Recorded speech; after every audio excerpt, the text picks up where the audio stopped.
کنفرانسا اولین کردستان لباجار اسکیلیشتونا سویده دبشن. دبشه یکی دا پروفیسور جلیل دسپیکی دا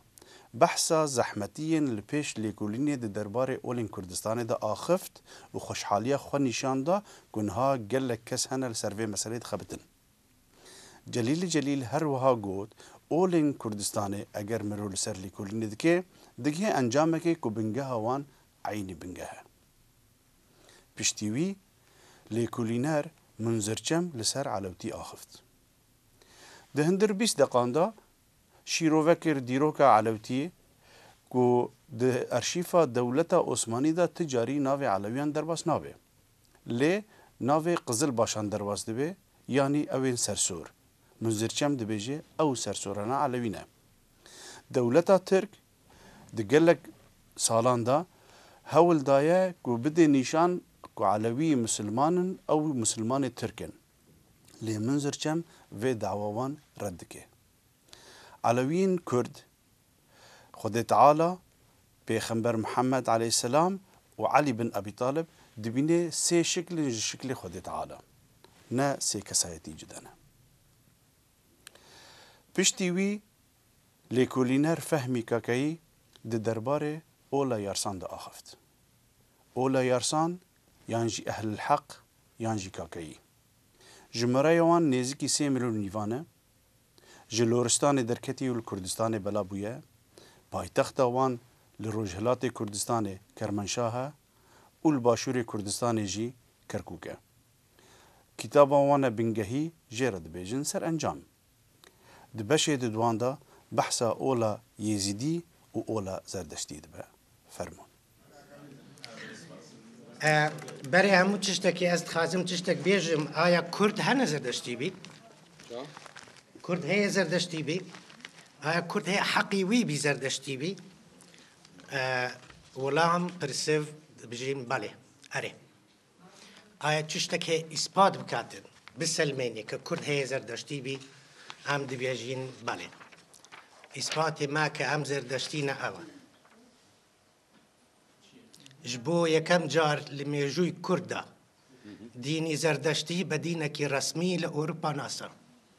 دینی زردشتی کرد اوین وسیو ما من هول ددم خیرابی خوین موا هیوادارم کاتکا پیرا بگا زور خوش حالتر دبون که بیان توانی باید کاتکی زیاتر من بدنی پریزنتاشونکا لچند بشک پیک دی بشکی سرطایی پریزنتاشونی خودی زردشتا بشی دوم پریزنتاشونی پیشکش کردنی ئوسولەکانی دینە پایەکانی ویە بەشی سێەم پرێزنتاشون و پێشکەشکردنی پایەکانی یعنی دەرەجەتەکانی عیرفانی زەردەشتیە پاشان ئەگەر کات هەبوو ئەز کەمەکی مێژووی مۆهان پێشکەشکەم کە گەلێک گرنگە بەشێکی گەلێک گرنگی مێژووی مەیە و پاشویش ئەگەر کات هەبوو ئەم هەندێک باسی نوێژ و ڕۆژ و تشتی وا بکەین زەردەشت سپیتەمان پێغەمبەری کوردان کوڕی پوروشەسپە بەر لە هەزارەی یەکەمی پێشزاین لە کوردستاندا لەدایک بووە زەردەشت بۆ ئێمە نە ئێرانیە و نە فارسە زەردەشت هەرگیز ئێرانی نەبووە وشەی ئێرانی کە بەداخەوە ئێمە فێری بووین بەکاری دێنین وشەیەکی سیاسیە کە لە ژێر تەرمێکی سیاسیەوە هاتووە دایکی زەردەشت ناوی دۆغدۆ بووە دوو برای لەخۆ گەورەتر و دووی لەخۆ بچووکتر هەبووە ژنەکەی ناوی هۆڤەی بووە سێ کوڕی هەبووە بە ناوی ئایەستا ڤەستەر ئاور ڤەتات هۆرۆ چیترا سێ کچیشی هەبووە بە ناوی تریتی و فرینی و پۆرچیستە مامێکی هەبووە بە ناوی ئاراستی کوڕەکەشی ناوی مەدیۆما بووە کە کوڕی مامی زەردەشتە و یەکەم کەسە باوەڕی پێکردووە ئەمن بۆ باسی ئەوە دەکەم باسی ئەوە لەوەدایە کە زەردەشت مرۆڤێک بووە کە وجودی هەبووە کەواتە ئێمە باسی کەسێک ناکەین کە تەنها ناوێکی مێژووی بێ بەڵکو کەسێکە کە دەزانین چێە، باوکی ناوی چییە، دایکی ناوی چییە، براکانی ناوی چییە، و لە ئاوێستادا 14 پرشتی زەردەشتمان هەیە. زەردەشت لە تەمەنی لاویەوە دژ بە دێوپەرستی وەستاوە. دێو لە وشەی کوردیدا، لە زمانی کوردیدا، لە دینی کوردی کۆندا یعنی خودا. دێوپەرستی بە عەرەبی دەبێتە ئەرباب الئەنواع یعنی فرە خودایی. بەرامبەر بە پەرستنی فرە خودایی وەستاوەتەوە و ماوەیەک ڕووی لە دەشت و چێو کردووە و تەنهایی ژیاوە و لە تەمەنی 40 ساڵیدا بە پەیامی پێغەمبەری شاد بووە. زەردەشت گەر یەکەمین کەس نەبێ، بێگومان یەکێکە لە یەکەمین کەسانی کە بیری تاکە خودایی بە مرۆڤایەتی بەخشی. ئەوەی کە لەو بارەوە کۆنکورانسمان لەگەڵ دەکەن جوولەکەکانن. دەنا پێش وە جوولەکەکان هەندێکیان دەڵێن زەردەشت ئیبراهیمە یا زەردەشت موسایە، ئەلبەتە ئەوە لە باری مێژوویەوە هیچ دروستیەکی نییە، بەڵام هەوڵدانە بۆ نزیککردنەوەی تەمەن و ژیان و کاتی سەرهەڵدانی دینەکەیان لە تەمەن و ژیان و کاتی سەرهەڵدانی زەردەشت. گومانیش لەوەدا نییە کە زەردەشت یەکەم پێغەمبەرە لە جیهانی مرۆڤایەتیدا کە باسی بەهەشت و دۆزەخی کرد، بەڵام ئەو بەهەشت و دۆزەخەی کە کاکە فەهمی ئیشارەتی بۆ کرد، بەهەشت و دۆزەخی ئێمە جیاوازە لەگەڵ دینە سامیەکاندا، دوایی دێمە سەری هەندێک زیاتر باسی دەکەم. خوداوەندی بەخشەندەی هۆش و هەست لە پەیامی ئاش و زەردەشتە ناوی ئاهورامەزدایە. ئاهورامەزدا واتە سەروەری زانە، خودای ئێمە زانایە. ئاهورا بە واتەی بەرز، بڵند، شکۆدار. خوداوەندیش وا ئەم ناوە لە دوکومنتە ئاشووریەکاندا بە ناوی ئاور و ئاتودر نووسراوە. مەزداش بە واتەی زانا، حەکیم، کە لەسەر چاوە ئاشووریەکاندا بە شێوەی مەشدا نووسراوە. ئاهورا مەزدا وەکوتم بە عەرەبی گەربیکەین بە زمانی عەرەبان دەبێتە ئەلعەلی و العەلیم، خودایەکی بەرزە، زانایە، سەرچاوەی هۆش و زانیاریە. لە دیدی ئاش و زەردەشتەوە ئەم سەروەرە زانایە و دۆستە هۆشمەندە کە سەرەتای گشت سەرەتایەکە و بە ئارەزوو و ئاراستەی ئەوە گەردانی گردوون، ئافریدکەری گشت جیهانی ماتیکی واتە مادی و مەینەوی واتە معنەوی ئەو خودایەیە. مرۆڤ ئەو خودایەی ئێمە مرۆڤ بە بردە و کۆیلەی خۆی نازانێ، بەڵکو بە پێچەوانەوە بە بەخشینی ئەندیشە و ویژدان واتە مەنەه و دین لە زمانی ئێمەدا ویژدانە، پایە و پلەیەکی گەلێ باڵای بە مرۆڤ بەخشیوە. لە دیدی ئاش و زەردەشتەوە خوداوەند چینەدار و تۆڵەخواز نییە، تووڕە و سزادەر نییە، بەڵکو سەراپای خۆشەویستی و چاکەیە. نامەی ئاش و زەردەشت. زەردەشتی پێغەمبەر بۆ گەیاندنی نامەکەی نەپێویستی بە موعجیزە بووە و نەخاوەن موعجیزەیە، بەڵکو بە زمانی هیزر و لۆجیک مرۆڤی دواندووە. ئاش و زەردەشتی پیرۆز پەیامی خوداوەند و عشقی ئیلاهی کردووە بە هۆنراوە و گۆرانی. گاتاکان واتە کۆی هۆنراوەکانی زەردەشت، یەکەمین هۆنراوەی سرودی جیهانن، واتە یەکەمین جۆری هۆنراوەن لە جیهاندا کە بتوانێ بکرێ بە گۆرانی. بۆیە لە دینی ئێمەدا لە هەموو مەراسیمەکاندا شێوەی بەڕێوەبردنی مەراسیمەکان تێکەڵاوە بە مۆسیقا و بە گۆرانی. سەراپای سرودەکان بە ڕەوشتی چاک و ئازادیدا هەڵدەڵێن. گاتاکان ئەندیشە ڕاهێنەر و هۆشبەخش و ویژدان پەروەرن، بۆیە بۆ هەموو کەسێک لە گشت کات و جەیەکدا بە زمانێکی ساکار و لۆجیکانە دوور لە خەرافات و ترسان چاترین نمونەی ڕەفتار و بەرزی ڕەوشت ڕادەگەیەنن. لە دیدی گاتاکانەوە ژیانی مادی واتە ماتیکی مرۆڤ دەبێ بە قانونەکانی سروشت کە ئێمە ناوی ئاشای لێدەنین، کە گەورەترین قانونی کەیهانی و کەونیە سازگار بن و هەموار بن و لە دیدی مەینەویەوە دەبێ بە یارمەتی ڤەهومەنە یعنی بەهمەن یعنی عەقڵی چاک دەواازەی دڵ بۆ رازی هەستی بکاتەوە تا بە دیداری ڕووناچی بگات واتە تا عەقڵ نەبێ ڕووناچی نابینین بەڵام تەنها مرۆڤی زانا لە گوتاری گاتاکان دەگات چونکە مرۆڤی نەزان و جاهل لەسەر پایەی هەستی ڕق و نامەنتەقی خۆی دەجوڵێتەوە و توانای پەیبردن و دەرککردنی پەیامی ئاهورایی نییە کاتێک کە زانا لە ئەندیشەی ڕاستی گەیشت دەبێ زانیاری و دیدی خۆی بە کەسانی تر و تاکی تر بگەێنێ تا گومان و خەرافات لە کۆمەڵگای مرۆڤدا لەناو بچێت و پێشکەوتن و ئاشتی و سەرتاسەری بەدی بێت پایەکانی دینی زەردەشتی دەبێ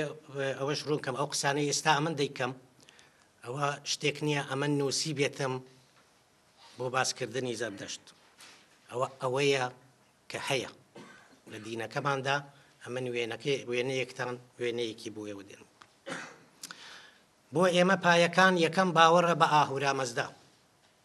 واتە باڵای ئەو زانە ئەو بەرزە زانایە کە خودای یەکتا و بێ هاوتایە دووەم باوەڕە بە پێغەمبەرایەتی زەردەشت سێەم باوەڕە بە نەمری ڕەوان کە ڕۆح نامرێ و پاش مردنمان دەچێتەوە جیهانی خوددا باوەڕە بە قانونی ئاشا قانونی ئاشا واتە قانونێکی کەونی کە وردە وردە دوای ئەوانەشی دەکەمەوە باوەڕە بە یەکسانی مرۆڤ باوەڕە بە ئەم شاسبان یعنی بە ڕۆحە پیرۆزەکان کەوانش ڕوون دەکەینەوە باوەڕە بە حەفت پایەی عیرفانی زەردەشتی باوەڕ بە دادگوزاری و بەخشین و یارمەتیدانی نیازمەندان باوەڕ بە پیرۆزی چوار ئەخشید یعنی فلزات یعنی چوار مەتریال کە ئاو و با و خاک و ئاگرە باوەڕە بە پاک ڕاگررتنی ژینگە و سروشت باوەڕە بە نوێسازی و نۆژەنکردنەوە و بەرەو پێشچوون و تەتەور قانونی ئاشا ئاماژەم بۆ کرد ئایا چییە ئەم قانونە کەونیەی کە ئێمە باسی دەکەین زەردەشتی پێغەمبەر پێمان ڕادەگەیەنێ دەڵێ لە خودی گەر بگەڕێنەوە بۆ خودی گاتاکان کە سرودەکانی زەردەشتە لە خودی گاتاکاندا ئەم وشەیە بە شێوەی ئارتە نووسراوە لە بەڵگە ئاشووریەکاندا وەک ئارت و ئیرتە هاتووە بە واتەی نظامی کەونی نظامی کەیهانی قانونی کەون قانونی پاچی و ئیمان لە دیدی ئاش و زەردەشتەوە ڕەوشی جیهان باری جیهانی ماتریالی پەیوەستی قانونی ئاشایە یعنی ئەم جیهانەی کە تایە دەژین لە ناو کەونێکدا هەیە و ئەو کەونە قانونێکی تایبەتی خۆی هەیە کە بەپێی ئەو یاسا و قانونە ئەو کەونە هەمووی هەڵدەسوڕێت و دەگەڕێت بێ ئەوەی فەوزای تێدا بێ و بێ ئەوەی کاوسی تێدا بێت لە دیدی ئەوەوە خوداوەندی جان و هۆش کەیهان و جیهانی واتە کەون و جیهانی بە پێی هەنجانێک واتە قاعیدەیەک ئافرید کردووە کە حکمی ڕەوشت و ڕەوتی گشت ماتریالێک دەکات پێغەمبەری مەزن ناوی لەم هەنجان و قاعیدەیە ناوە ئارتا یا ئاشا ئێمە بەو قانونەی کە خوددا خەڵقی کردووە و کە هەموو کەون و کائینات دەجوڵێنێت و دەیهێنێت و دەیبات و تەنزیمی کردووە و ڕێکی خستووە ئەمە ئەو قانونە بە ناوی قانونی ئارتا دەناسین و دەتوانێت بوشەکەش پاشان گۆڕاوە بۆ ئاشا پێبێرجێیی و مەحکەمی قانونی ئاشا لە جیهانی مادیدا بێگومان بۆ ئێمەی زەردەشتی ڕنگدانەوەی ویست و خواستی خودداوەندە قانونی ئاشا ڕێخەری گشت جۆرە پەیوەندیەکانی گردوونە لە ئەتۆمەوە بیگرە تاکە کێش و ئەستێرەکان لەسەر پایەی ئەم هەنجارە ئەم قاعیدەیە ئەو هەموو شتێک لە جیهاندا چ ورد بێ چ گەورە چ ئەتۆم بێ چ ئەلکترۆن چ مانگ بێ چ ڕۆژ هەمووی لەسەر پایەی ئەم قانونە دەجوڵێنەوە بۆیە مرۆڤی پیرۆز ئەو مرۆڤەیە کە دەرک بەبوونی ئەم ڕاستیە بکات پێی بەوە ببات کە لە ناو یاسایەکی گردوونیدا دەژی و کاری لێ دەکات و کاری لێ دەکرێت ئێمە و دوور نییە زۆرتان گوێتان لێبوو بێ کە زەردەشتیەت باسی دوو گەوهەر دەکا و زۆر لە نەزانان هەمیشە ئاماژەیان بۆ ئەوە کردووە کە ئێمە دینێکی دوالیستانەین کە دوو خودامان هەیە. لێرەدا باسی دوو گەوهەرتان بۆ ڕوون دەکەمەوە. ئاش و زەردەشت لە پەیامەکەیدا ئاماژە بۆ دوو گەوهەری هاوزات دەکات، دوو توخمی تۆم دەکات، دوو گەوهەری تۆم دەکات. بەڵام ئەم دوو گەوهەرە ناسازگارن، بە یەکەوە ناگونجێن، کە ئەمانە ڕۆڵێکی زۆر گەورەیان هەیە لە ناو قانونی ئاشادا، لە ناو ئەو قانونە کەونیەی کە باسی دەکەین. ئەم دوو گەوهەرە واتە ئەم دوو هێزە پێک ناسازگارە کە یەکیان پۆزەتیڤە و یەکیان نەگەتیڤە، ئێمە پێیان دەڵێن سپەنتەمەنە و ئەنگرەمەنە. بەڵێ بەگاتایی بە زمانی زەردەشت. سپانتا ئەتا بۆتان ڕوون بکەنەوە ئاسانە، سپانتا یعنی پیرۆز، مەنا هەتا تێی بگەن مەنا یعنی مایند ئینگلیزی بیری لێ بکەنەوە، یعنی عەقڵێکی پیرۆز و ئەنگرا مەناش ئەنگرا بیر لە ئەنگری ئینگلیزی بکەنەوە، ئەنگری تووڕە، مەنا مایند یعنی مایند ئەنگری مایند گود مایند. ئەوە بەڵێ ئەمە دوو هێزە پۆزەتیڤەکە و نەگەتیڤەکەن کە لە ناو یاسای ئاشادا کار دەکەن. ئەم دوو هێزە لە ناو هەموو شتێکدا هەن، لە ناو ئەتۆم و پرۆتۆندا یعنی پۆزەتیڤ و نەگەتیڤ، قوتبێکی چاک و قوتبێکی خراپ، تا دەگەیتە سروشت و گردون و ئەستێرە و مرۆڤ. واتە ئەم دوو هێزە لە ناو مرۆڤیشدا هەن. ئەم دوو گەوهەرە بە پێی پرینسیپی کێش و پاڵ کار دەکەن، یەکیان دەکێشێ و یەکیان پاڵ دەنێ. ئەم دوو گەوهەرە شتێک نین کە لە دەرەوەی قانونی ئاشادا بن وەکوتم، بەڵکو لە ناویدان و هیچیان لەم دوو گەوهەرە خراپ نییە، یعنی نەوەکی ئەوەیە یەکێکیان ڕەحمانە و یەکێکیان شەیتانە. بەڵام ئەمانە دوو هێزن، بوونی هەردووکیان بۆ ئێمە گرنگە. ئەم دوو هێزە گرێدرا و تەواوکەری یەکترن. لەم ڕۆوەیە کە ئاهورامەزدا ئێمە دەڵێن ئاهورامەزدا ئافریتکەری خراپە و پیسی نییە و گشتێکی بە پێی خواستی ئاهورایی ئافریت کرابێ چاک و پاک و سوودبەخشە. خوددا سوودبەخشە. ئەم دوو گەوهەرە هاوزاد و ناسازگارە، خراپ نین، بەڵام لە کاتی بیرکردنەوە و هەڵسەنگاندن و هەڵبژاردندا لە مێشکی مرۆڤدا ئەو جا ڕوخساری چاکە و خراپە دروست دەبێت. واتە دروستکەری خالقی چاکە و خراپە خودی مرۆڤە، هێزەکان لە ناویدایە. تۆ لە شێوەی بیرکردنتەوە، لە شێوەی بەکارهێنانی ئەم دوو هێزەوە چاکە و خراپە خەلق دەکەیت. ئەمە لە دوایی لە کە ئیسلامی شاد ئەلبەتە زۆری لە زەردەشتیەت وەرگرتووە و بەشێکی زۆر لە زەردەشتیەت لە دابوو دەستوری کوردی مسلمانیش داماوە. ئەمڕۆ ئێمە پێیان دەڵێن ئەستێرەی هین دوو مەلایکەتمان هەیە لەسەر شانی ڕاست و شانی چەپ و یەکی قسەی چاکت فێرەکات و یەکی قسەی خراپت فێرەکات. و لەم پرۆسەیەدا کە باسی دەکەین مرۆڤی زانا کە بەهرەداری هۆشمەندیە، سپەنتەمینۆ واتە ئەو عەقڵە چاکە، واتە هزر و ڕەوشتی چاک و دروستکەری پۆزەتیڤ لە ئەندیشەیدا پەیدا دەبێت و یارمەتی دەدات و ڕێگای بۆ خۆش دەکات کە بڕیاری چاک بدات. ئەو مرۆڤە بڕیارەکانی چاک دەبێت. ئەما مرۆڤی نەزان کە تەنها هەست و دەماگیری بەڕێوەی دەبن، ئەوە ئەنگرەمینۆ دەبنە میوانی، ئەنگرەمینۆ دەبێتە بیوانی، واتە ڕەوشتی تێکدەر و زیانکاری و خراپەکاری ڕوو لە ئەندیشەی دەکات. کەواتە ئافریتکەری ئەهریمەن و ئەندیشەی وێرانکار خوددا نییە. خوددا شەیتانی خەلق نەکردووە. خوددا لە شتی چاکە هیچی کەی خەلق نەکردووە، لە جوانی زیاتر هیچی کەی خەلق نەکردووە، بەڵکو مرۆڤی نەزان و دوا کەوتووە کە کەچ ئەندیشی کە بەد ئەندیشی خۆی وەردەگێڕێ بۆ کوتەی خراپ و کرداری خراپ و ئەندیشەی خراپ. کەواتە ئەی مرۆڤ تۆ خالقی شەیتانی بە کار و کردەوە و گفتت. لە هەموو دینە کۆنەکاندا دووکانە و دوو گەوهەر هەبووە. لە هەموو دینە کۆنەکاندا کە تەمەشای دەکەین چاک و خراپ هەبووە، دێوی چاکمان هەیە و دێوی خراپمان هەیە.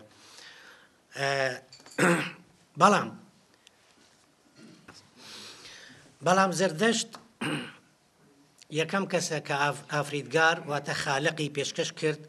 کە لەسەر و ئەم دوو قوتبەوە بێ. بەوتمان لە هەموو دینە کۆنەکاندا خوا هەیە و شەیتان هەیە. یەکەم جارە لە جیهانی مرۆڤدا زەردەشتی پێغەمبەر هێزێکی پێشکەش کرد کە لەسەر و ڕەحمان و شەیتاندایە. بۆیە لای ئێمە خودا و شەیتان بەرامبەر بە یەک نین لە شەڕ دابن و لە ناخۆشی دابن و یەکێ ڕاکێشێت و بەڵکو ئەو دوو هێزە خودا و شەیتان ڕەحمان و شەیتان پایەیان گەلێ نزمترە لە خودی خودا. وەکو باسم کرد کە لە کاتی خودی ئەم پرۆسەی بیرکردنەوەدایە کە مرۆڤ چاکە و خراپە لە مێچی خۆیدا دروست دەکات. دین چییە؟ دین وشەیەکی ئاوێستاییە، وشەیەکی گاتاییە، وشەیەکە کە ئێمە بەکارمان هێناوە بە واتای وجدان زەمیر. و بۆی ئێمە دین یعنی وجدانی ئاگا، زەمیری ئاگا، واتە هێزی جوداکردنەوە و ناسینەوەی چاکە لە خراپە و هەڵبژاردننی چاکە لەسەر پایی هۆش و عەقڵ بە ئازادی و ویستێکی تەواوەوە. بەهەشت و دۆزەخ دەڵێ تەنها ئارەزووی ئاهورامەزدا بۆ هەموو ئافریدەکانی خۆی خۆشبەختی و ڕزگاریە. بۆیە ڕێگای دروستی ژیان ڕێگای دروستی ژیانی نیشانی ئەو کەسانە داوە کە بەرهەرە لە ئەندیشە و وجدان وەرگرن. ئەوانەی کە بەدئەندیشی هەڵدەبژێرن و بە پێچەوانەی قانونی ئاشا هەنگاو دەنێن، بەدگفتاری و بەدکردداری بەدید دێن و لەسەر پایەی یاسای کرد و دش کرد سزای کردداری خۆیان پێدەکات. کەواتە لێرە دۆزەخ پرۆسەیەکی عەقلیە. لەمەوە بۆمان بە دەردەکەوێت کە ئافریدگار هەرگیز جێگایەکی بە ناوی دۆزەخ بۆ ئەشکەنجەدانی مرۆڤ بەدی نەهێناوە، بەڵام خودی مرۆڤە کە بە کردداری بەهەشت و دۆزەخ بۆ ڕەوانی خۆی بەدی دێنێت. بەهەشت یا چاکترین جێگای مەینەوی ئەو جێیە کە دەروونمان تایە بەو پەڕی شادی و ئارامی دەگات، و دۆزەخیش ئەو جێیە کە هەست و عەقڵ و دەروونمان تایەدا بە ئازار و ئەفسوسێکی ئەبەدی دەگات. نوێسازی و دینامیکیەت ئەرکێکی تری دینەکەمانە. لە دینی ئێمەدا نەگۆشەگوگیری و عیبادەتێکی زۆری بێ بەرهەم پەسەند نییە. نەوەستان، نەسکوون، نەتەمبەڵی پەسەند نییە. وشەیەکمان هەیە لە ئاوێستادا کە پێمە پێی دەڵێن فەرەشە، هەتا تێی بگەم دەبێ فرێشنێسی ئینگلیزی لێکی بدەنەوە کە ئێمە هەمیشە دەبێ لە گۆڕاندا بین، هەمیشە دەبێ بەرەو پێشەوە بچین. خدا عەقڵێکی داوینەتێ کە بەکاری بێنین بۆ بەرەو پێشەوە چوون. ئەگەر هاتو ئەو عەقڵەمان بەکار نهێنا هەتا بەرەو پێشەوە بچین، هەتا بگۆڕین، هەتا هەمیشە لە پرۆسەی فەرەشە بووندا بین، ئەو دەما ئێمە ئینکاری نعمەتی ئەو خدا مەزنەمان کرد. ئاش و زەردەشت لە پەیامەکەیدا داوا لە پەیڕەوانی دەکات کە هەمیشە جیهان و لە جیهاندا نوێساز و ژیان بەرەو پێشەوە ببن. بە باوەڕی ئاش و زەردەشت مرۆڤ دەبێ هەمیشە هەنگاو بەرەو ژیانێکی خۆشتر، سازەندەتر و ئاشتیانەتر ببات. کار و کۆشش ئەرکێکی پیرۆزی دینەکەمانە. زەردەشت دەڵێ ئێمە خوازیارین لە ڕیزی کەسانێ بین کە جیهان بەرەو ئاوەدانی و پێشڕەوی دەبن. یەکێ لە کاراترین پێداویستەکانی ئاوەدانی و پێشکەوتن کار و کۆششە. خۆشبەختی مرۆڤی جیهان مایەی چالاکی مرۆڤ و کار و کۆششێتی. ئاش و زەردەشت لە گاتاکاندا داوامان لێ دەکات کە بە یارمەتی ئەندیشە و چاک و بەپێی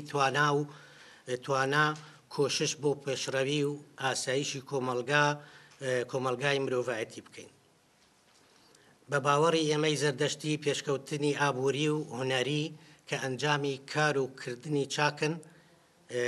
یەکێکن لە باڵاترین و بەرترین شێوەکانی پەرستنی پەروەردگار لەم ڕۆیە کە زەردەشت ڕەفتاری وەک گۆشەگیری و دەروێشی و تەمبەڵی و سوالکردن بەگەلێ ناشایستە بینێ ئەمن هین دەکەم ئەلبەتە بۆ بەردەوامی زەردەشتیە دینێکی زۆر گەورەیە بۆ کورد گەلێ تازەیە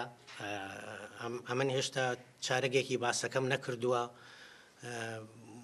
بەڵام لەبەرەوەی بەداخەوە شێوەی کاتەکە بەو شێوەیە ڕێکخراوە کە ئێمە هەرچەندە هاتیینە ئێرە بەڵام ئەو کاتەیان پێ نەداین کە بتوانین باسەکانمان بە تێر و تەسەلی پێشکەشکەین بۆی ئەمە لێرەدا دەی بڕم و بەردەوام نابم لەسەری بەڵام بۆ ئەوانەی ئارەزوودارن لە مانجی داهاتوودا لە ستۆکهۆلم کۆنفرانسێکی تایبەتی هەیە بۆ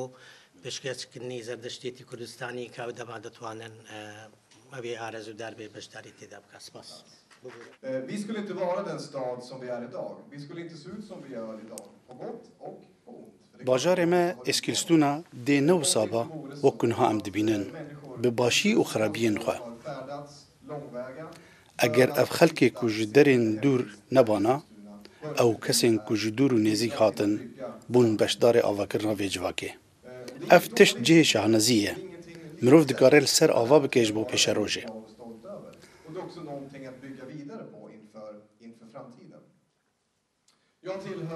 ez ji îdeolojiyekê me ku kesayetiya mirovan û azadiya kesan ji her tiştî girîngtir dibîne. Baweriya me bi kesayetiya mirovan heye. Her wiha ez baweriyeke mezin didime civakê. Civak bingehe ji formkirin û pêşxistina mirovan re. Her yek ji me li gor karînên xwe, zanîna xwe, ezmûna xwe, viyan û hêza xwe ji bo sazkirina civakekê. Våran kraft, vårt engagemang, våran kärlek till livet eller till våra nästa. Att vi tillsammans skapar ett samhälle som gör att var och en av oss kan använda det här samhället för att förverkliga. Ew civaka ku cihê her kesî têde hebe. Där har jag hittat min ideologiska grund och min Ku bi kêrî her kesî bê. näring till Ji cêbicêkirina xewn û hêviyên her yekî ji me re. samhället. Her yekî ji me tişt li ba hene ji bo civakê. Fram till û civak divê rê bide ku her kes alîkarî bike. û di vir de ez rexneyê li Swêd digirim, rexneyê li Partiya xwe Sosyaldemokrat digirim û rexneyê xwe jî digirim. Bê çawa me rê li pêş kesên biyanî venekir ku bi me re civakê ava bikin. Bi me re êskilstûna ava bikin. det här landet i Eskilstuna har gjort det möjligt för människor att faktiskt få Lê carne divê mirov bi xwe jî bû wê re xwe pêş de bide û bêje va ez im û van tiştana ji dest min tên. Ferm û rê bidin. pusselbiten i vårt samhällsbygge när vi vill bygga ett starkt samhälle som möjliggör Ez zanim ku hûn bahsa olan dikin, kunna bli det som kallas tiştê herî girîng ew e ku em ronahiyê bidin ser tiştên ku me digihîne hev, ne tiştê ku me dûrî hev dixin. i samhällsförändringen. Em hemû bi şêweyekî wekî hevin. Som vi kommer ifrån. Lê heman demê em hemû ciyawazin. För vi har en läxa att göra i det samhället. Tiştê ku me digihîne hev pirin. Möjliggöra Li tevahiya cîhanê, få vara med li tevahiya Ewropa, och stärka samhället. li tevahiya Swêdê û li bajarê Êskilstûna. Lê mixabin Och jag förbrukar mina tid. gava em kêşeyên civakî guftûgû dikin, em fokus dixin ser wan tiştên ciyawaz, tiştên me dûrî hev dixin. Jag än så länge tolkar jag som något positivt. Ji bo em bi hev re bigihên armancê xwe, divê em tiştên hevbeş peyda bikin. Spas ji bo we hemûyan hûn giş bi xêr hatin şaredariya Êskilstûnê. Ya me برای خود یزیدی چکی درنخست که جنگس خان هستو تو خیراتی مکرفان تذکری عجبا با دنگ تنولو فرمو که ماسیه ما یا ما او بکه درنگی چی بو لی تو باسا روشا یزیدیش مرا بکی تو خوازی بکردی خبریانا آشیجی کارمشترک تو خوازی وردیار بکیم آنج تو چواد خوازی نوساب کن لی تو دست بکه به نفره خبر ده باشه فرم از چاری خو بکم از گلکی دریش نکم لی از هویدارم هندک تشتا امش ایکو دو زلال جی بکن بله ازدایتی آینه که الکردستانی که حتی راده که شاش هاتیه فهم کرن شاش تی هاتیه گریشتن حتی باشا که جوانجی دبیجی باشا اون بوچی هندکی جوی کراسی جوی قالکی درناکبن از دبیجم نه امی القالکی ازدایتی وگرن امی الکراسی ازدایتی وگرن بلام هنگی ام دکارن ازدایتی فهم بکن دما ام توزا کی جمیجوا ازدیا بزانم دما ام بزانن بوچی ازدی هاتنا وی راده که ایروکا لینا ایکا تیدا دشین جبر ویجی از توزا کی جدابونی نیوا پراکسیسا ایروکا ازدی جیبه جی دکن یعنی پراکسیسا که دکن او فلسفه آینا ازدایتی از مجول پیوا و هیویدارم نزیک و خلاص به پرتوکا که دن بیسم نوی لایت فادن ده ازدیشن فیلسوفی یعنی وکو ریبریه یعنی خدنا بان بو فلسفه ازدایتی جبر اگر مروف جدابونی نیوا هدوانه که است کارم بیجم جسادا بکیمانی شست بلکه حتاب هفته تشتی ایروکا ازدی جیب جی دکن وکو آینا خود جیب جی دکن اسلام مسلمانات يجي بيجي دكن ويد باريزن بتندي جي بتنروي شي دكن ليه اگر بزانن اوا جكيري هاتيه كبزان اوا جترسا اسلامي بيتشتي دكن از باور مو يزود في بردن ازيدي بيچواني اينت ك ايروكا ام سربين هندك كلرقترن يعني سرشكتر مجوانيتر والغوري ويجي قرباني دان يعني چند كلرق من سرشكبون هو شنتي قرباني جدان جدار بابا قوتن امنا مسلمانن هیچ با علاقه باسلام فانینا ام ازیدینا و ام دی ازیدی شکمینا لیدناف ده اوان چاری خو که گلک تشتی اسلامی ورگرن جیب کن شبو بجنوان جداهو نیوا ما ودنینا و چیش ما تخواست بلا خوش ما بکن ازی چاری خو بکم به سوپرلاتیوا ایک نورمال خلقت رجلات همو گلکی بکار دین هنکی خوشی دور بکم ام کونترین کسن و مازنترین کسن و دورترین کسن ازی چاری خو بکم جدابوني نيفا فاكت تشتي ميجويل بردستي مروف هيا و ليجندن او تشتيت كو جيروكيت آيني باستكن وان هردو جدابونا داينو شو آين از بهارم چه ملت د كنيات دنينا كنابجي اش همو كسي باشتر مش همو كسي ماستر او تشتكي از بسخولوغم بشي خوا جبروجي تشتكي بيوندي بدرونا مروي وهيا هر مروفك خو پرسته دخوازش کسی تر باشتر به دخوازش کسی تر جی پیشکفتی تر به جبر ویش بیجه اس دی جی وکو همو کسی تر به وسا بیجه بلام هیچ معنای نینه که وسایه تنه هندک فکت هنه دهیلن کو ام توزکی جمیجو آوان بزانن توزکی اد بجیم توزکی جبر براستی لیکولین السر ازدهاتی لیکولینه که گلک درنگه یعنی مدرنه نوه حتى تيتا بيرا من دسالي نوتادا مع الأونيفرسيتا برلين فراي أونيفرسيتيت كردولوجي حفتيا وكردولوجي تشيكر مع بروفيسورة كابوش أوي هات أونيفرسيتا بريمن شولتز قلتي از كردا فهمناكم از نزانم بوشي كرد هم چندي دينن باسا جيوغرافيا كردستان دي كنو تسامچي قلتي يعني هاگر هندكي مجيوان هبي بيوشتينينا قفتو قوي بتركارا بكن او جيكا ليكولين سرينيا اوا ليكولين دا همو سبيا هما بلجي هي سبي سير بكن اي ليكولين نبويا نخشا كردستان بيشانوان بدي انجار چند ليكولين لسر كردا كيما هاو چند قيمتر سر ايزيديا هيا جبر برانستي حتى صالح هشتي آجي صالح هشتي دوينه الگوريما حتى صالح هشتي آجي ايزيديا دورن كردستان ندويري بيشم ايزدينا حتى صالح هشتي نزيكي حفتي هشتي هزار ايزيدي الباكوري كردستان هابون ايروكا نزيكي حفصات كسي ماينا بتش حفصات مروف هجمار نمايا واتا اوا ديار دكي تولرانسا درو دورت ايزيديا بو ايزيديا چند بو هگر ام ویتی بگیجن یعنی ام بزانن برانبری ازدایتی تولرانس چند بو هنگی ام بزانن جبرچ ایزیدیا برناستی ویشی وی و حالی کر خو ایزولاتیا کرن یعنی خوش هموتش تی دور کرن ج آینه که فلسفه که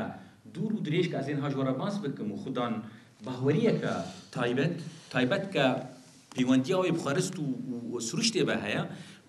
کرن تشتکی بیکنین یعنی حتی و حالی کرن که اجدی آینه خدوی ده ناست کن از چی بخوم چی نخوم از کیرا بزوجم کیرا نزوجم چه نابه از خسی بخوم گیاه کل کردستانی چه نابه از وی گوتنی بیجم چه نابه حتی چه نابه از گوشتی برایز بخوم که همو کس زانی لدف اجدی علاقت برازی منو یعنی همو کس زانی اشکره اوش ترسا اسلامی هاتی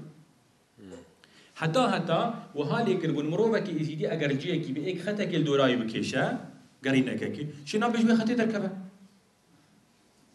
کەنێ خۆ پێ دکردن ئەوان یانی بەس کەنێ خۆ پێ دکردن واش خۆرە کردبوو ڕاستە وەکو بەهوەری ئاین ڕاستە ئەوە ئاینە منە یعنی ئاینەکە خودان فەلسەفەیەکە کوور بۆ مێژوو بۆ ژیانێ وها لێ هات بوو پێکەنیکە خەڵکی نەزانیە و ژ ترسە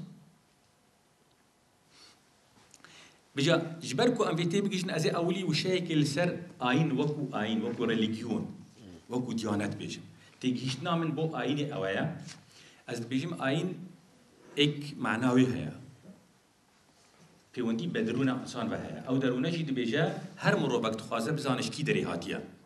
از شكرم اچا چي بويما دو از دو خازم بزانم از بوشين هال سركنياتي مال جياني ما معناه جياني تشيا از بو چي ديجيم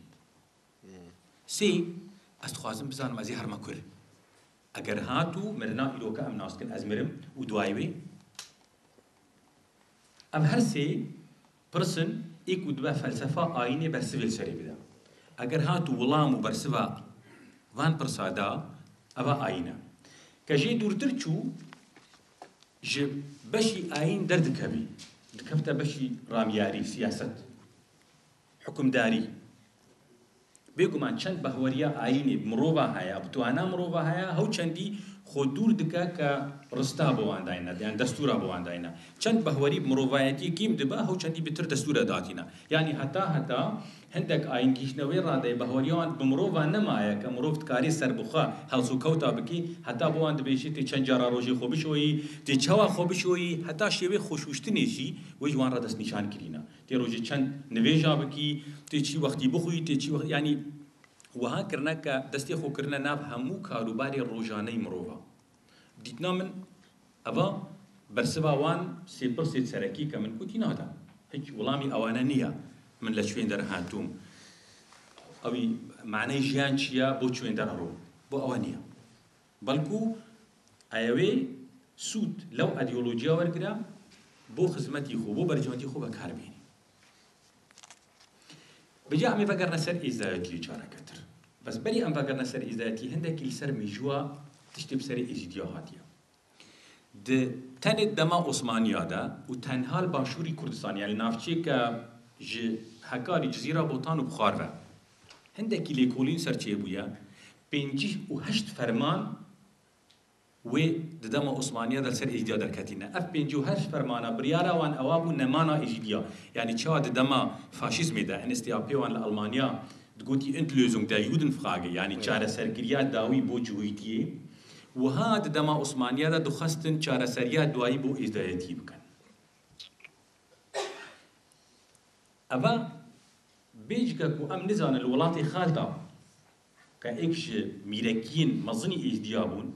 كبهايتخت هاي فارقين بو حتى لو كسيلي كل سنه كي تشكي سر نزاني چند فرمانج آل سلطان عثمانيا و دركتنا بيجگش ابري عثمانيا بس كيماني ادما عثمانيا مروفت كاري هر ارشيف توانو سري خو بيشيني بجا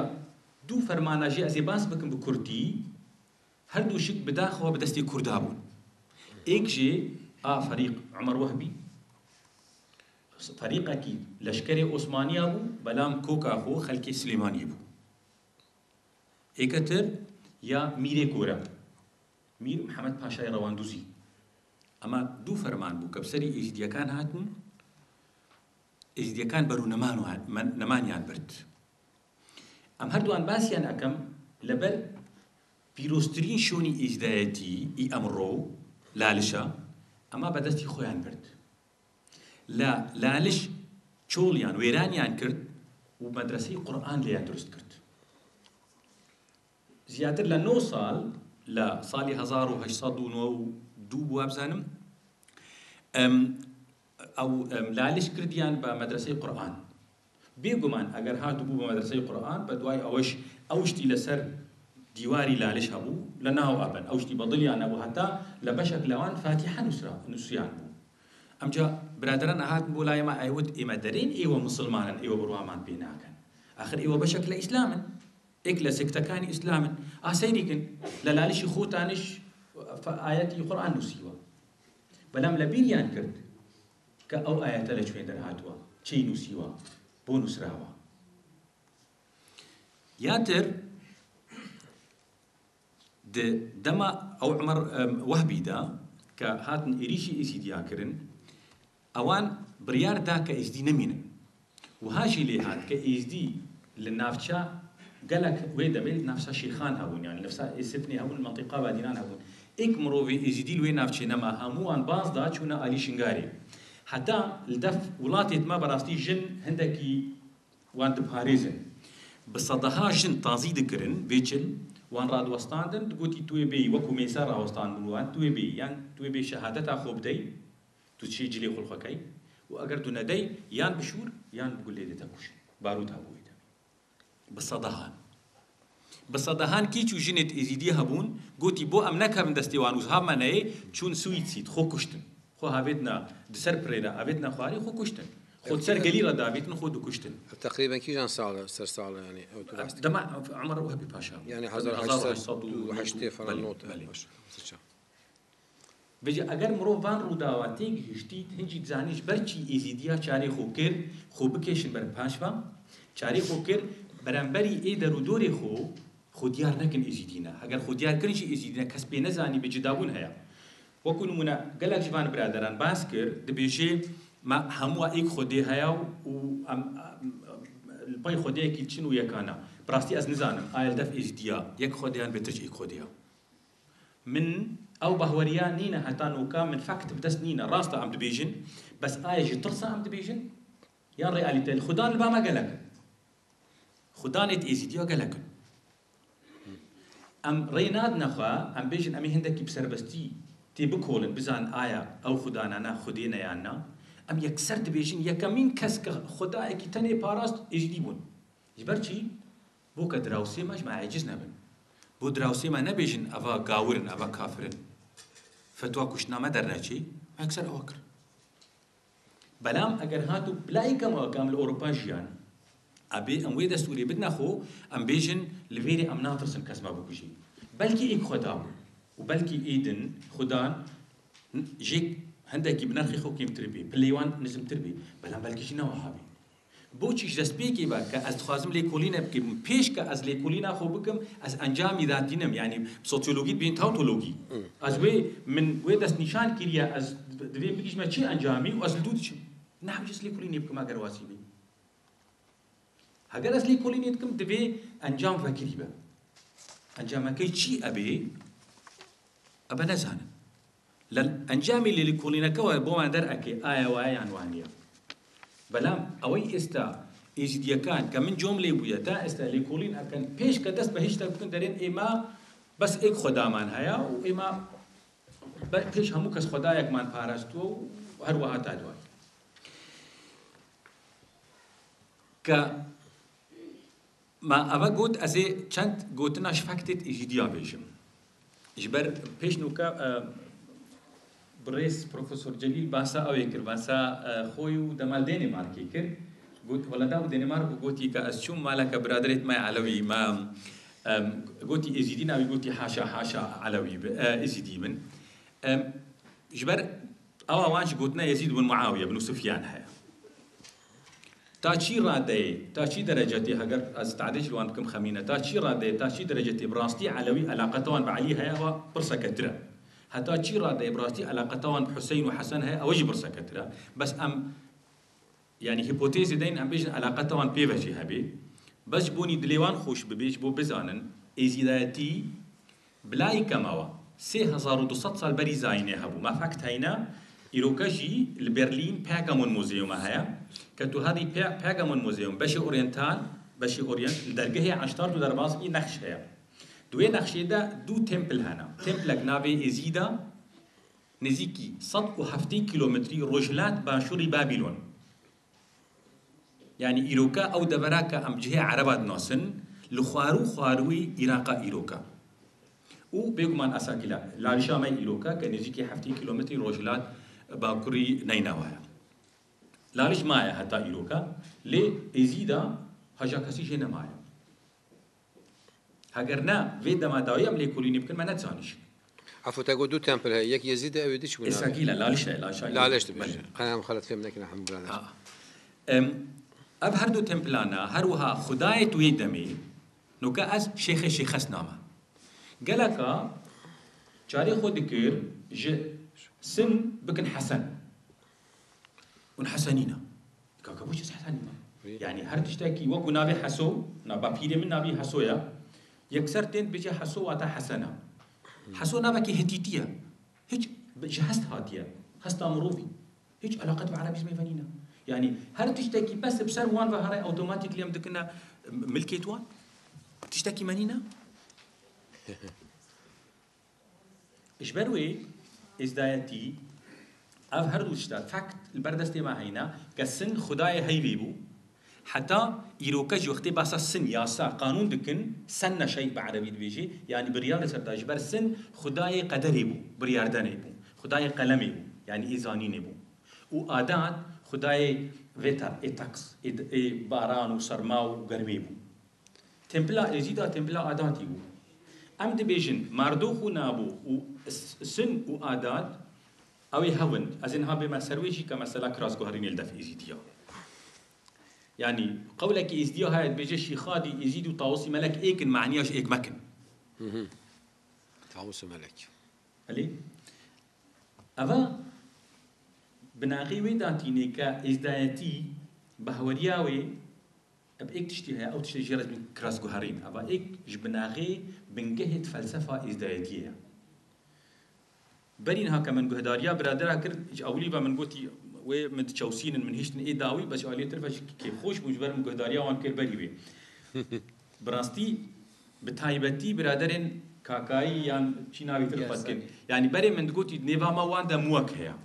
من أو موجي يرو كان نديت يعني أزبدواي مو قرية مشيبه من أو موجي نديت الله يعني بلي يعني أو تشتيت ناف دفجي برده يعني أو شي نافا بكارتين بس كرتو بروي بناغا بنجهد آينا وان شو جوازيان قال إيش ديانينا جبروي از هيبوتيزة بيجم هاجر جمعيش شيء بنهدك از بيجم بكيماني كاكاي علوي آلي حق درزيشك إزيدينا بدليوان نبدليوان أزيوان بالماني بيجي بير أينا درزي ودرزينا جماعة درس بكردي يعني انشقاق ودرزينا وهالي نكن كهر تشتكي سرب عربا بي أوتوماتيك لك ونبيجنا عرب جبر ميجوا نافشاكا أملينا هاجر هندك زياتر لي بكولن راستا بإيرشين إسلامية يعني دماكش حجازي هاتم رخامة بكرن تاريخه كرن عربكن لي أم بجارك إيش تسليم نبون بو أقداريا أو كسي كش من خلتي هاتين يعني خلكي سوريانا جي مالا أسد بخوا دبيجن خلكي شنغارينا هاجر كيفا مجوان ربينا أو تشتكي ترى بري نزيكي 650 صالي بسلمانا إيريشي علويا كر للنافتشاكا إيروكا اسكندرون وحتى بلاطقية نزيكي 25 حتى بسي هزار مروفيت إيزيدي چون يارمتيا واندان وان رزقار كريش دسي مسلمانا حتى إيروكا وقرن هرنا نافتشيت علويا السورياي هندك جندي توان ونافي إيزيدياي كامل ليكرنا نافي إيزيدياي جاي شنغاري ليكرينا حتى بجندي شنغار لي هيا حسكيف لي هيا چن نابت وصالي هنا كأو نابانا يعني ديارش جندت أبي هاتنش جندت نافشا شنغاري هاتينا عفوا تقول اسحاد يعني مالا حافظ اسحاد بلي ها وي بابو تمام ايش ايش خرابه دوامك خراب دبا امشي فاكتا باز ندن لا احنا يعني اوجي يزيدين لا من نار يزيدين من درب اتوانن يزيدي بو بن لك هذه خويان بلا اشتا على يعني بلا كرد من يعني والله باش دوامك من يعني اسباسا وينا باسي أوش ناكم بما يحموكس لإيما بن بلام أبا بدلمان نبي لفكتي ميجوي رانكن يعني كميجو شت بيشان مان بدي أبا تقبلي بكن بدلمان نبي واي بو جاري شكا أجرما بو فلسفة إزدادي بتهايبت كراس جوهرين الدف إزديا أجر خاصة إزديا خاص يعني وكو بيجت ملائكة وان قنجت وان أجر خاصة وان الدف نورمال دبيجين مرن اگر مرن چو جارا نا بيجي مرن دبيجي كراس جوهري دكاي بخير شي خالي بيجي كراس جوهري شيخ سندخ كراس جوهري شيخ فخري آديا كراس جوهري في شو يم بيجي كراس واتا شي واتا جوازي لنا روح يعني جان وقالبي ذا كان تري راستا أمريكا إيما أبينن أمي برشاو معنا قالبة كراسكيا بلام روحك أروح يعني جان أروح تبو بركسكيكا واتا مردن لنا إزدينية أجر نبي أبوك مروف إزدياتي باوري زور بمنطقها كتباوري بها باشا أجر نمرت شي لديت أجر نمرت واتا نارو تبو شونك دوجو بهشت استا فلسفي مساوي خلوي هاتو يعني اسلام فلاتيشي لمساويان ورغتو فلسفي مساوي دري انسان حتى دمك دجي دواي او كمرت ارونا داس يونغستيغريشت يعني او محكمه خا ارو بولاي او نسراوا بي دري او چند گناحتا او چند خيرت كدوا لا يزدي منيا لا يزدي بهشت دوجنيا يعني واتا كسنيه بيجي از دي فيش نكون فرمون از دي تكوجم دي تا اگركم دي نزانم تا اشكنجكم اشكنجا لله اخوانيه كراس جوهرين هيا روحي بيدي شي بر او يعني جاندا كيتر دبري على رينكارناسيون يعني بل رينكارناسيون واي او يكبر يقول بل يعني ابا ايكش بناغيت ويا هاجر هاتو كونسيكونسي ويبزاني اگر هاتو تود بيشي كراس جوهرينا واتاوي بس نويتا جريدانا تلقى الخورستي الجر سرشتي تشيبي اگر از بزانم از ديمرم راستا بلكو كيف مش من داري مرة بشوكي مرة بي لي از هو چندي گوه خوناتمي بس كأز بزانم از اجارة كتر بما في شرب زميني واتا من قوتي دروني دا مروف خو پرستا از اجاري خو بكم دار و آب و باو و في هبوني بباريزم جبر از زانم اجارة كتر تيم سربيري ديشم از نافيم في جاني النافذ واتا من فردك يعني لسر من داتيني كأز جوه خوبد ما آخو آهو باي از جوه خوبد ما في سروش تو خرستا كنها استيد دشيم نتشتكي مودرنا كأمنه هو ج environment movement وردقرن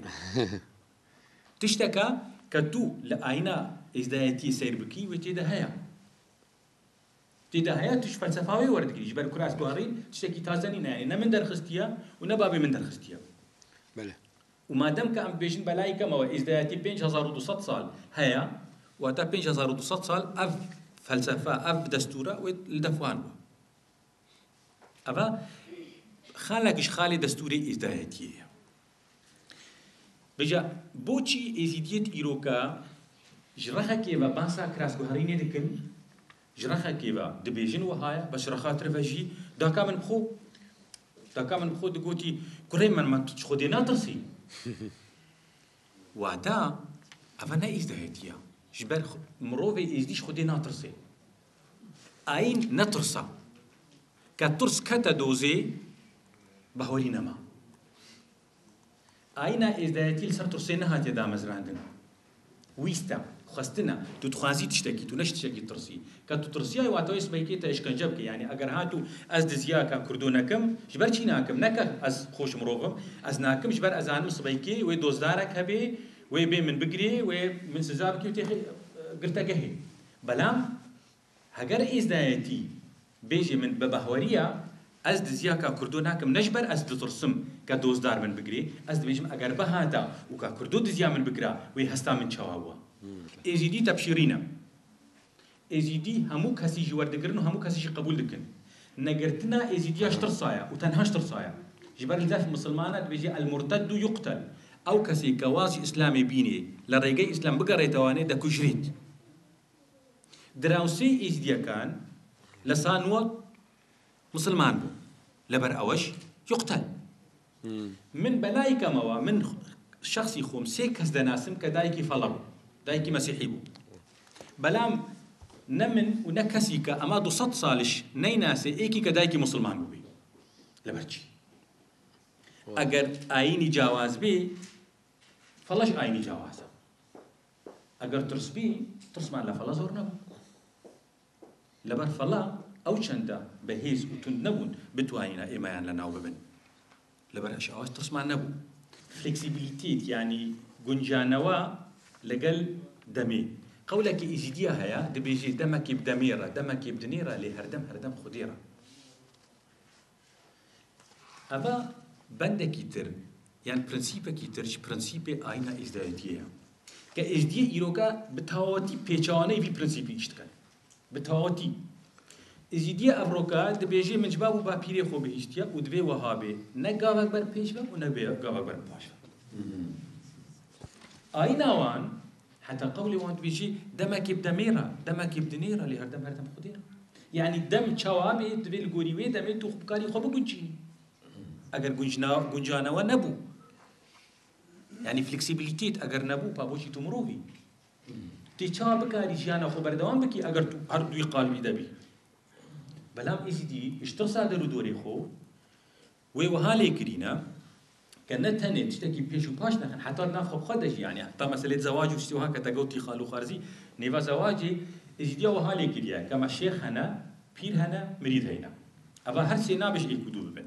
نيفا شيخا دجي ما آداني هيا شمساني هيا قاطاني هيا أبا هر سيش يكودو سينا ببن ديفا بيرادا بهجمارا نزيكي هشتي بابي بيرا هنا بشك جوان بيراجي بيري يكودونا أو جنا بجهبو تربن يعني ام حتى نوكا بس بيري كاك عزيز آلش برسيفا چند پرسين شاندا كردستان تيفي دار يعني يلا جوان بيري واني ترن دوزاكش كيري هاتيا دوزاكا هيج بيوندي بآينا إزايتي وكو فلسفانية